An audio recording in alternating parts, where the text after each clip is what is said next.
On a plaisir d'avoir pour nous profitons aussi.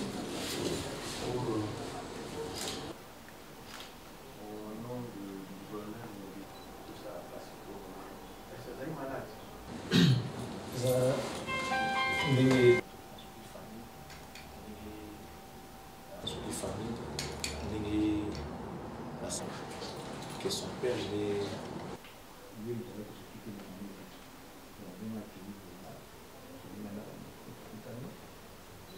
parce qu'il a fait une crise d'AVC, ça date de longtemps déjà. Sa maman passe. Mais ça les daté toute année.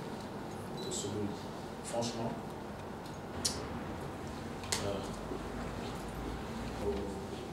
comme tu l'as dit, on a essayé de contacter votre assistant à proposer des choses.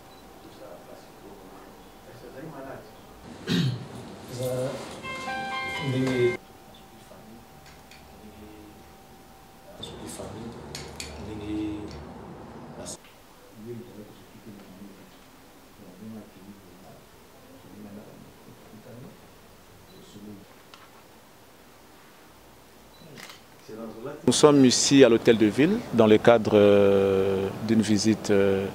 Nous sommes venus demander de l'aide au gouverneur de la ville, Gentini Ngobila. En arrivant, on apprendra que le gouverneur était en déplacement et c'est le vice-gouverneur qui nous a accueillis au nom de la ville. Nous avons posé les problèmes que nous avons à propos de ce qui nous a frappé comme malheur. Nous avons perdu notre sœur et le gouverneur nous a reçus au nom de son gouverneur. Le vice-gouverneur nous a reçus au nom de son gouverneur. Il a promis de passer des messages à son titulaire et ensemble la ville va devoir faire quelque chose parce qu'avant tout nous sommes Kinois, nous dépendons de la ville de Kinshasa. Nous remercions comme ça la ville de Kinshasa pour cette prise en charge de notre problème concernant les obsèques de notre ami et sœur qui nous a quittés. Donc voilà, c'était les messages qu'on a parlé avec le vice-gouverneur à l'absence de son titulaire qui est le gouverneur Gentini Ngobila. Je vous remercie. Voilà, toyaki na ville pour na ko laksa makambo toza nango comme problème. Boyebi ke to kufeli ndeko na biso ya mwasi na kombo ya Kamo Lopez Evelyn. Tango toye to kuti gouverneur Ngobila te azana déplacement, azana mobembo. Bongo molandi na enda ayambaki biso vice gouverneur Nerombungu. Ayambaki biso na kombo ya gouverneur na ye Gentini Ngobila. Alobaki na biso boye, alobi na biso boye.